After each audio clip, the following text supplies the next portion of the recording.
Então, galera, tudo bem? Tô aqui hoje para mais um vídeo. Hoje eu quero falar com vocês aí também sobre ciclos, mas o ciclo psicológico, né? Um ciclo nosso da vida, um ciclo onde a gente se distanciou e não recebe nenhuma educação, nem da família, nem na escola, nem nada, né? Eu acredito que todos nós, né, deveríamos ter psicólogos, né, ao longo da vida, no sentido de que a saúde mental faria com que a nossa sociedade como um todo fosse bem melhor, tá? E por que eu digo isso? Porque a gente acaba perpetuando, né, os problemas dentro da nossa família. E até certo ponto a gente não sabe identificar se certas coisas que são passadas, elas têm origem genética, né, ou têm origem comportamental, tá? E aí o que que acontece? Por que eu estou falando isso?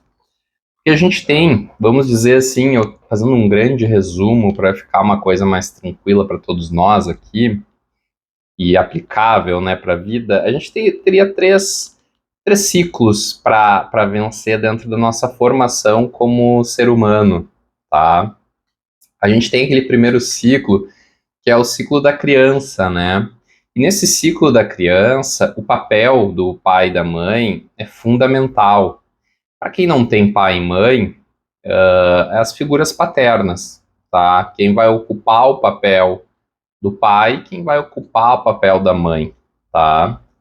Então, o que que acontece? Quando a gente tem num país já a grande maioria das famílias só com mulher, né? Os homens fogem de casa, somem, sei lá, arranjam mulher ou fazem coisas piores. A gente já começa com um grande problema social no Brasil, com muita dificuldade de reversão, porque a coisa já começa torta. Já começa, digamos, por mais que essa mãe se esforce para fazer o papel de duas pessoas, no sentido talvez de trazer, né, recursos para casa e dar acolhimento, na parte psicológica da criança sempre vai faltar uma figura. E isso é muito interessante, porque parece que a gente tem uma certa programação já para receber uma complementariedade, né, de características, né? E essas características elas são dadas por personalidade, por perfis diferentes, né? Por gêneros no sentido, né, de papéis, né? Por papéis diferentes, vamos dizer assim, tá? E aí, o que que acontece? Quando a criança está ali, ela precisa de um primeiro estágio, que é se sentir amada, né? E esse se sentir amado é o que vai dar um pouco essa parte dela entender que ela tem um motivo para estar aqui, tá? E o que que acontece? No mundo de hoje, a gente tem várias distorções, eu vou falar de duas delas, tá? A primeira distorção, ela vem nesse ponto, tá?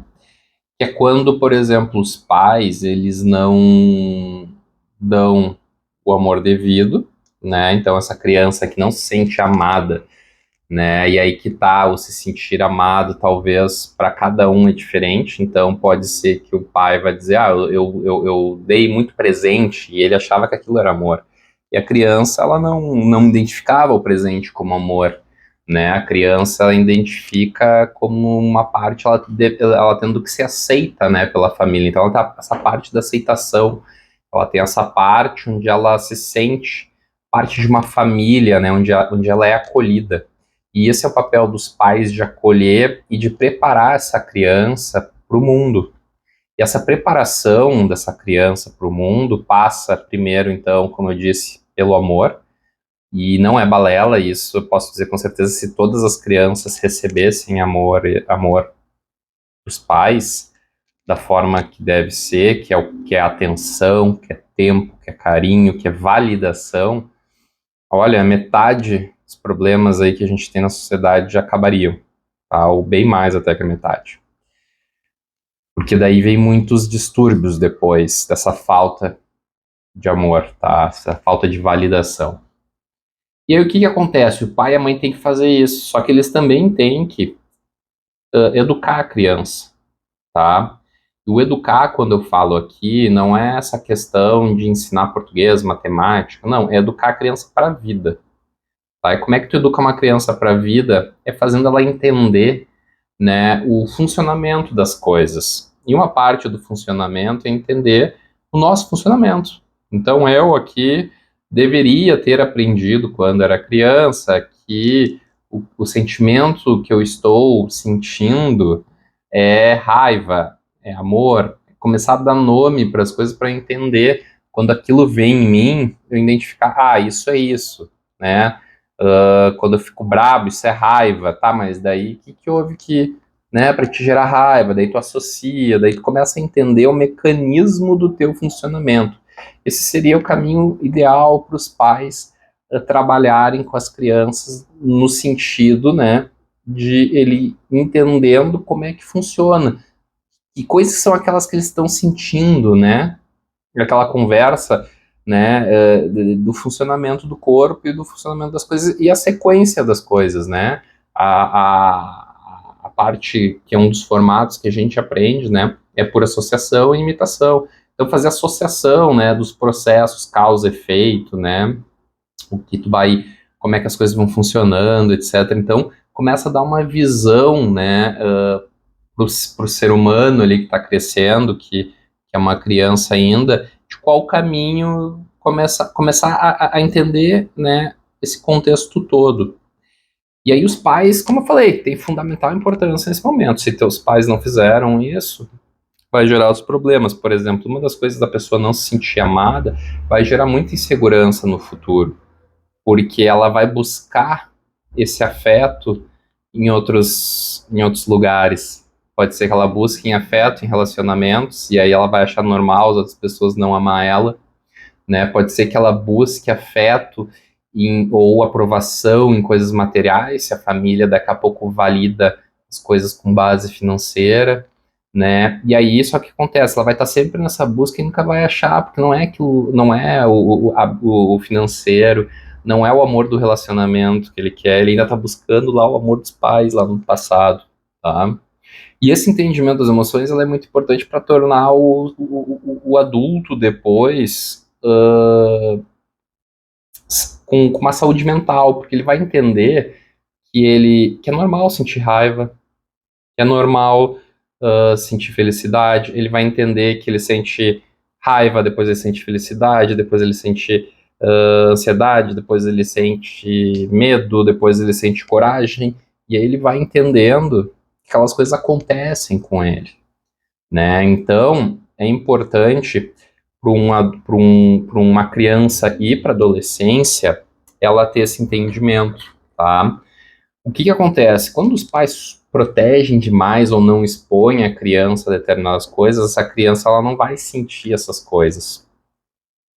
E ela vai sentir também uma hiperproteção dos pais.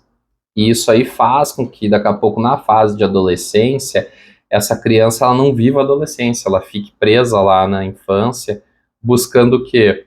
Buscando sempre ser abastecida, né? Então, se uma criança, quando ela é bebê, ela chora e tu dá comida, ela tem que começar a entender depois que ela já é adultinha e ela já pode fazer a comida dela, vamos dizer, né? Ou ela já pode pegar as coisas ali, ela já pode contribuir com isso, ela já pode contribuir com aquilo.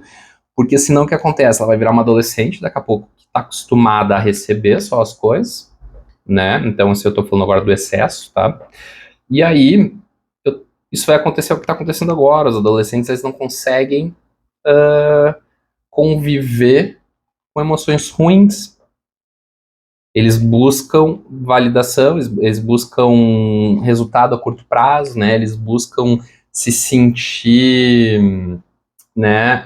Eles pedem uma coisa, se a pessoa não dá, né? Eles ficam frustrados, né? Então, trabalho numa empresa, passei 6 meses, eu acho já que, sou maravilhoso, quero aumento. O cara vai dizer, não quero aumentar, então vou embora, sabe? Não conseguem lidar com frustração porque eles não tiveram relação adequada com as emoções lá no passado.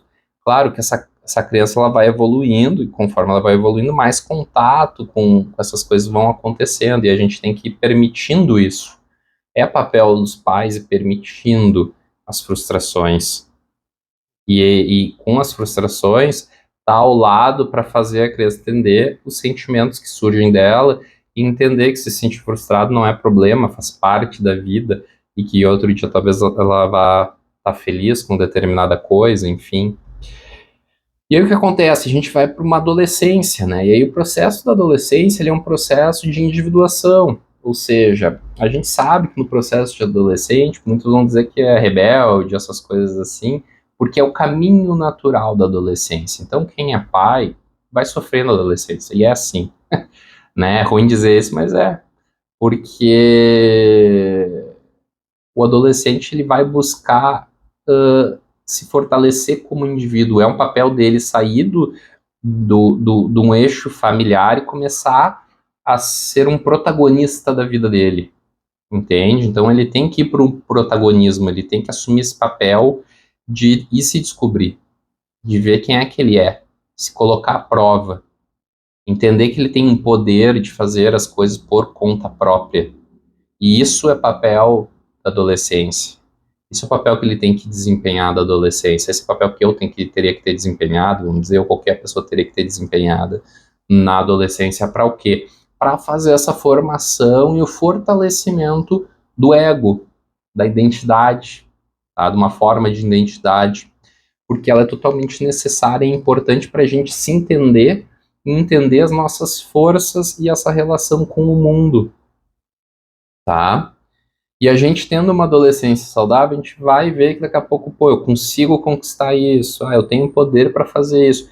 E aí eu vou ganhando também mais autoconfiança, porque eu entendo o meu papel, eu entendo como eu funciono, eu entendo minhas relações, eu já aprendi a lidar com as emoções, então eu entendo como é que as adversidades acontecem e que eu posso trilhar e vencer essas adversidades. E aí o que acontece? Aquela pessoa lá que está com a hiperproteção da criança vai continuar com a hiperproteção do adolescente. Daqui a pouco não vai deixar o adolescente fazer essas coisas, se testar, né? Claro, tem distúrbios ali, problemas já que começam na criança, e se o pai e a mãe não estão espertos, né, com símbolos que vão acontecendo ali, com sinais, né, que vão acontecendo, pode ser que na adolescência a coisa exploda, porque daí como ele vai ganhando independência e força, vai ter uma força desregulada ali, né, imagina, é uma coisa que ganhou uma força, só que ele não tem um eixo central, então ele vai explodir, ele vai voar para tudo que é lado, então por isso que eu digo, papel lá na infância é muito importante, porque é mais ou menos assim, o pai e a mãe eles dão um direcionamento, tá? Por isso também que é muito problemático hoje o que se fala, né, de dar liberdade para a criança. Não, a criança ela tem um estágio dela que ela tem que entender as coisas, ela tem que entender. É isso que eu digo assim, são ciclos. Ela tem que entender que A mais B, por pior que seja, que tu vai dizer assim, e eu falo no meu curso sobre como é que a gente funciona, mesmo que tu diga assim, isso é ruim, mas é assim que é. Então, o ruim e bom é tua opinião, é minha opinião, entende? Mas é assim que é, porque é assim que forma um ser humano com saúde mental, tá? Então, o que acontece? Lá na adolescência, se ele tiver hiperproteção, ou se ele não teve amor, coisa assim, ele vai explodir, porque ele vai começar a tentar entender essas coisas, e se ele tiver muito perdido, vai ser um baita problema, tá? Porque vai ficar aquela força reprimida ali, ele não vai se identificar como ser humano, entende? E aí ele vai acabar ficando dependente e vai criar uma forma dependente de ser, né? E a grande loucura é essa, porque daí depois vai viver uma vida dependente, só que a dependência dele ainda está ligada nos pais. E isso que é muito louco, porque depois ela vai refletir em vários outros aspectos da vida, que a pessoa vai achar que resolvendo lá vai resolver, mas não, tá tudo lá na origem, tá tudo lá quando a gente foi programado, né? Foi feita essa programação lá, entende? Então o que acontece? Esse é o caminho natural. Todo adolescente deve passar por isso. Eu não estou dizendo aqui fazer loucura, mas ele deve se testar, entende? Ele vai sair para namorar, ele vai sair para conquistar, ele vai ver as coisas, entende? Ele vai sair sozinho, ele vai fazer merda, vai aprender as consequências. Então, nessa parte também, ela é muito importante, eu quero dizer, é isso. O adolescente ele tem que aprender que ele tem um poder, mas ao mesmo tempo ele tem as consequências, tá? Homem-Aranha, né? Acho que é Homem-Aranha, né? Com grandes poderes vem grandes responsabilidades. Isso aí tá lá no Homem-Aranha e não é à toa esse simbolismo que acontece na história. E por que que esse filme é para adolescente? É para adolescente internalizar isso. Tu tá ganhando poderes aqui, mas ao mesmo tempo tu tem que ter responsabilidades. E aí muitas vezes os pais, numa hiperproteção, às vezes podem dar poderes e não dão responsabilidades. E aí o que acontece? Essa balança que não está equilibrada, né? E esse equilíbrio ele não existe assim também, a gente tem que entender que esse equilíbrio ele vai estar sempre assim, porque é sempre uma busca por equilíbrio. O equilíbrio não existe, né? Ele é sempre uma busca, ele só existe quando está transicionando, mas ele sempre vai estar nessa balança. Agora o problema é estar assim, ou estar assim, entende? Então a gente tem que ir buscando. E aí o que acontece? Quando a gente vai para a fase adulta, ela é quando a gente, pô, a gente fez isso e a gente entendeu que eu tenho poder. E eu percebi que esse poder é meu, beleza? Só que depois eu recuo com esse poder. No sentido de começar a colocar e perceber o meu lugar no mundo. Perceber que eu não sou nada dentro de tudo isso. Por quê? Porque eu fui brigando, fui vendo. Brigando, o que eu quero dizer é tendo conflitos, né? E os conflitos, como eu falei, os conflitos eles não são bons nem ruins, eles são conflitos. E aí vai depender dos significados que a gente vai dar para eles. Tá? E aí, conforme eles vão acontecendo, a gente vai aprendendo como a vida funciona. Se a gente tiver bons mestres, né, estudar, a gente vai começar a entender que, tá, beleza, tem esse poder, mas esse poder é muito pequeno perto do poder do todo, do poder da natureza, né? Porque às vezes ele vai ver que outra pessoa tem muito mais poder que ele, e aí ele tá, quem sou eu, né? E aí, como ele foi fortalecido lá atrás, ele sabe que ele tem valor, mas ao mesmo tempo ele também sabe que ele não é tudo isso. E isso aí vai conseguir conduzir ele para uma vida equilibrada. O que acontece nessas distorções? Muitas vezes, uma adolescência não vivida pode gerar numa adolescência lá na frente, né? Onde, por exemplo, a gente vai ver pessoas com uma certa idade querendo viver vida de adolescente, né? Então, vivendo uma forma de adolescente. Ou gente que passa a vida toda como adolescente, porque não consegue sair daquilo e se colocar no segundo lugar, ou no terceiro. Não é à toa que na fase adulta que a gente vai casar e ter filho. Ou seja, a gente vai perceber que a gente pertence a algo, né? Seja uma família, uma comunidade, né? A gente vai ter um filho, um adulto saudável vai se colocar, né, como segundo plano, vai ver que não é mais o protagonista, né? E aí, nessa fase adulta, é a fase do trabalho da humildade no sentido da gente entender que eu tenho poder para construir minha vida, eu tenho poder para fazer as coisas, só que tem poderes muito maiores e tem uma forma de ver a vida onde eu vejo eu como mais um dentro desse papel todo, né? Então, é muito importante a gente ir vivendo essas fases, porque senão ela vai respingar lá na frente, entende? Tudo tem seu tempo, né? A natureza nos mostra isso. Tudo nasce, tudo cresce, tudo morre. A nossa vida é assim. E a gente tem que entender que na nossa parte psicológica também é assim. Claro que quando a gente fala de uma sociedade onde hoje ninguém quer envelhecer, pode parecer estranho o que eu estou falando, né? Porque a gente quer se manter jovem, a gente quer se manter bela, a gente quer ter aquela adolescência eterna, onde eu posso fazer o que eu quero, sem consequências, pelo menos na cabeça, né? Onde eu posso fazer o horário que eu quero e etc e tal, e vou. Só que tudo já não cabe mais na nossa vida. Então eu quero que você reflita sobre isso, pense, e me diga aí o que você achou desse vídeo. A gente se vê no próximo vídeo do canal. Até mais, espero que tenham gostado.